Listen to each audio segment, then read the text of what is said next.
my hair is crazy. A few weeks ago I had like pretty long hair, and then I had like a Britney Spears moment where I started like hacking it away in my bathroom, and my fiance came home from work and he was like, "Mary, what are you doing?" And the sink was all full of hair, so yeah. But anyways, so ignore this. Like, it's awful, but it's part of who I am. So just accept me, or don't. It's okay if you don't. But anyways, I am, like, going back to how my anxiety got bad and what caused it. And it's like a self-help, like, motivational thing to move forward for me. So be a part of it or don't, but I'm going to talk my ass off. Closing the door. But anyways, basically, I started having anxiety when I was 17. And during this time, I had a lot of, like, really shitty things go down all at once. To start everything off, I had a best friend who I met in the 7th grade, and her name was Laura. And we still talk today, believe it or not. I'm 21, and we started talking when I was, like, 12. Yeah. And we met in my English teacher's class. Her name was Miss Winkler, and she had, like, a fro. Don't hate. And we started talking in that class. And we had an awesome, awesome, awesome friendship. I can't remember what year it was exactly. I want to say it was, like, the summer before freshman year started in high school. We were all swimming in her neighbor's pool. His name was Kyle. And we were, like, being stupid, and it was the middle of the day, and we were, like, playing dead or whatever, like, floating in the water of the pool. I swear to God, this is a true story. I never lie. Never tell a lie. No, but really, like, I don't lie. Like, I just don't. But anyways, I'm telling you this not because, like, I'm a pathological liar and, like, I want you to believe me, but because the story is so absurd. But anyways, we're playing dead in the pool, and we're all, like, floating on our bellies, being stupid or whatever, and then after, like, 20 seconds, we would get up and stuff. Well, Laura was playing dead, and she did not, like, come up for air. She actually floated to the bottom of the pool. And so after, like, literally a minute of her laying on the bottom of the pool, like, I didn't even know that was possible. I thought that people, like, always float. I mean, well, yeah, it is possible if you're drowning, I guess. It happens all the time, but anyway, she was laying on the bottom of the pool, and I was like, "Oh my God, Kyle, what's wrong with her?"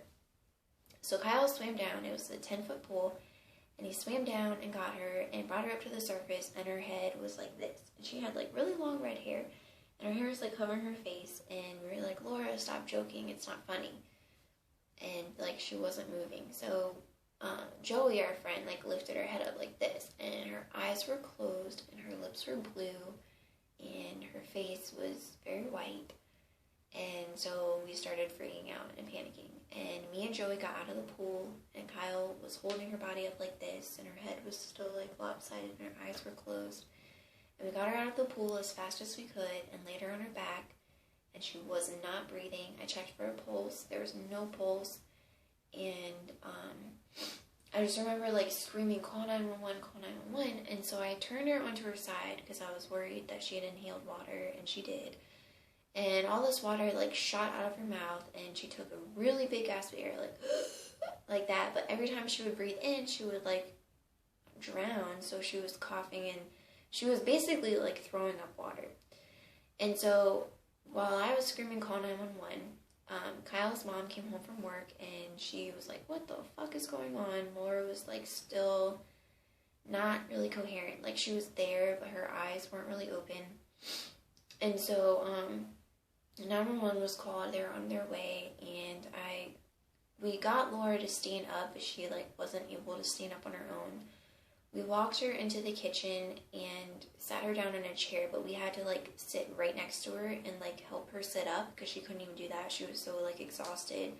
She had no clue what had happened, like, no recollection at all.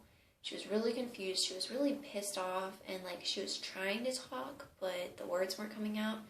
It was, like, gibberish, like a baby, but a really angry baby. And then Well, they were sitting her up and everything, and she was breathing, and like we realized that she was alive and stuff, and that the paramedics were on their way. I ran down the street to her house, and I swung the front door open, and I was like, Mr.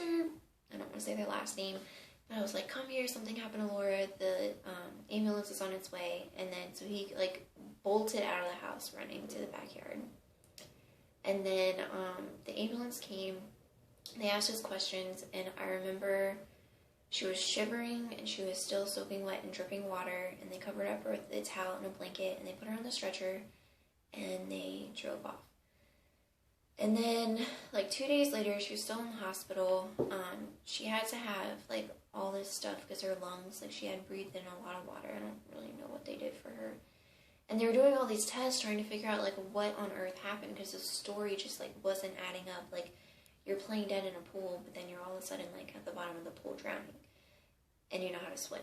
And you didn't get, like, a blunt force to the head, nothing, like, physically that we knew happened to you, so what happened? And, like, the story just wasn't adding up, and they, like, didn't believe me, Kyle, and Joey. They're like, were you guys doing drugs? Did she, like, flip and hit her head? And, like, they just didn't believe us. Well, she had an MRI done, and then she had, like, all these tests done and stuff, and they came to find out that she had a seizure. And after all the testing was done, they also found a brain tumor.